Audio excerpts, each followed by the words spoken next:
Hi everyone, my name is Parsa and my presentation will be on ascorbic acid, commonly known as vitamin C. More specifically, on the difference between natural vitamin C, also known as whole food vitamin C, and synthetic vitamin C, which is a chemically engineered alternative to natural vitamin C. I will also be discussing the pros and cons of these two different sources. Okay, so first off, what is natural vitamin C? Natural vitamins come from whole food sources such as fruits and vegetables. These fruits and vegetables contain combinations of enzymes, coenzymes, antioxidants, and trace elements. The enzymes help in speeding up the absorption process, while the antioxidants help prevent oxidation in the body. And the trace elements are elements needed by the body in very small doses. These materials enter the body with the vitamin and actually prepare for faster absorption and better digestion. Vitamin C is soluble at 33 grams per 100 milliliters of water. Therefore, leftover amounts of the vitamin leave the body through the urine. This means that you need a continuous supply of this vitamin in your diet, since our bodies cannot store or produce it. The appearance of vitamin C is white or light yellow crystals or powders, and since it is an acid, it has a pH level of 3. So what does vitamin C do for the body? Firstly, it helps maintain a strong immune system and it aids the absorption of iron. It is required for the growth and repair of tissues in all parts of our body. It is a necessity for building collagen, which is an important protein used to make skin, scar tissue, tendons, ligaments, and blood vessels. It is also essential for healing wounds. Furthermore, vitamin C is important for the repair and maintenance of cartilage, bones, and teeth, and also helps the metabolism of certain amino acids such as tyrosine. Finally, it helps the release of hormones in the adrenal glands. So where is natural vitamin C found? In fruits and vegetables such as oranges, sweet, red and green peppers, rosehip extracts, clementines, lemons, tomatoes, guavas, kiwi, grapefruit, strawberries, and cantaloupes, and any other acidic fruits or vegetables. So now let's move on to synthetic vitamin C. Synthetic vitamin C is chemically engineered in the laboratory, and it is an alternative to natural vitamin C. Also, our bodies cannot distinguish the difference between them and natural vitamins. Synthetics are also a lot cheaper and easier to produce and maintain. Therefore, they are more efficient in production, hence the widespread use. However, because of the chemicals used in synthetics, they can become dangerous and harmful after high usages. So what is the daily recommended allowance of natural vitamins? For adult men, anywhere around 90 milligrams per day. For adult women, around 75 milligrams per day. For children, boys around 60 milligrams per day, and girls around 50 milligrams per day. The tolerable upper limit is 2,000 milligrams per day. This is because taking in mega doses of vitamin C enhances iron absorption. When iron absorption is enhanced, you can get iron overload, which can affect the major organs in your body. Tablets that claim to be 500 to 1500 milligrams of vitamin C are pointless claims, since the body can only absorb 150 milligrams daily. The rest is exerted in the urine and becomes waste. Moving on to the pros and cons of synthetic vitamins and natural vitamins. So some of the pros of synthetic vitamins are that high potency can be achieved with a nice tablet size, and is almost identical in structure, which is why our bodies cannot distinguish the difference between them and natural vitamins.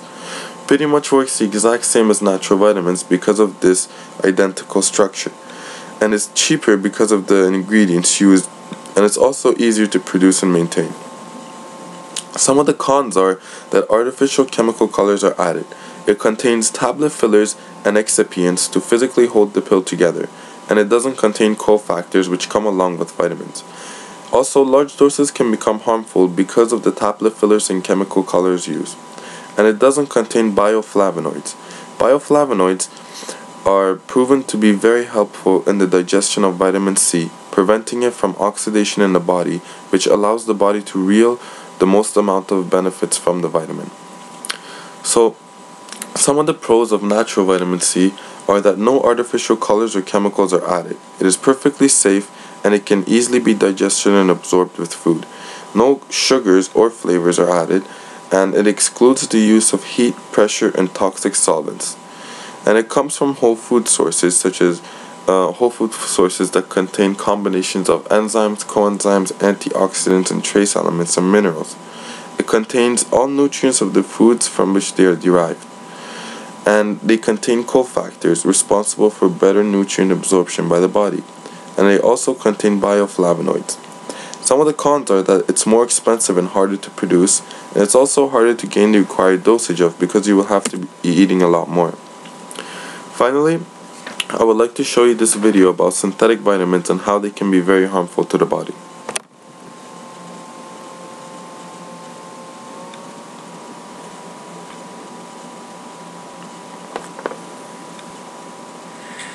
The most important thing in a whole food nutrient, vitamin, is not on the label. It can't be on the label because it exists naturally in the foodstuff.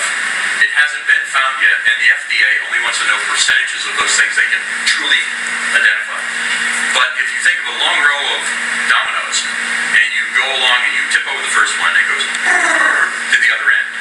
That's a whole food nutrient. It has all the cofactors. It has all the attachments. It has everything it needs to make it from here to over there and be used by your body. But if you take something that comes from somebody's laboratory someplace or somebody's attic somewhere, and their food, their remnants, you know what a succinate is? Vitamin E, alpha tocopherol succinate.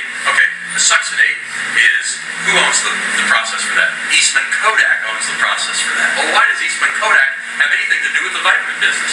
Well, the reason they have something to do with the vitamin business is because they have to take an oil and turn it into a film. And when they're done with that, there's a thing that we can think of as the manure factor. Let's think of the manure factor. I'm a farmer and I have a lot of pigs and cows and everything else. And I got all this stuff and I've got more of it than I need.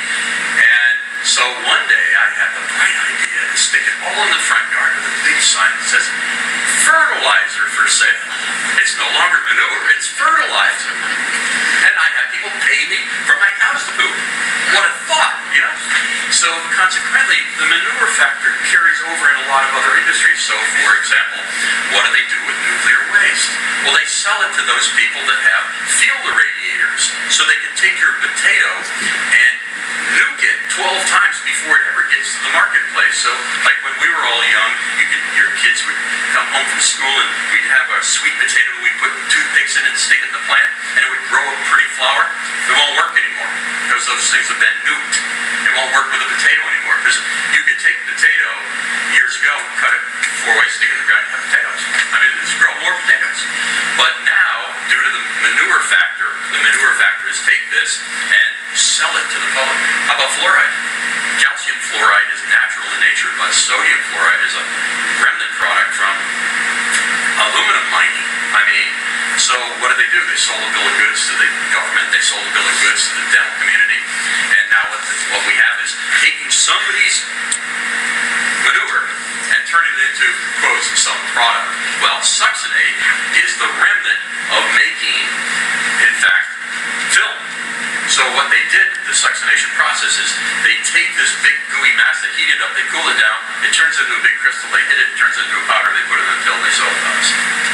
Well, they don't sell it to me, but they do sell it to people. So consequently, if you go down the line and you take and pull out 6 or 8 dominoes here or there or everywhere else, what happens to you at that point is that you start, first it goes, it stops. Well, it's going to start up again, but where's it going to get the fuel to do it? It's going to get it from you. It's going to get it from you. It's going to get it from you. And so you're taking those artificial nutrients and, wow, I really feel great. I can't tell you how great I feel. And then a month or 2 later, I just need to have 12 million of those things to feel like anything because it's making vitamin deficiencies in you for having to complete the process of carrying this thing through to the other end. This concludes my presentation and thank you for watching my video.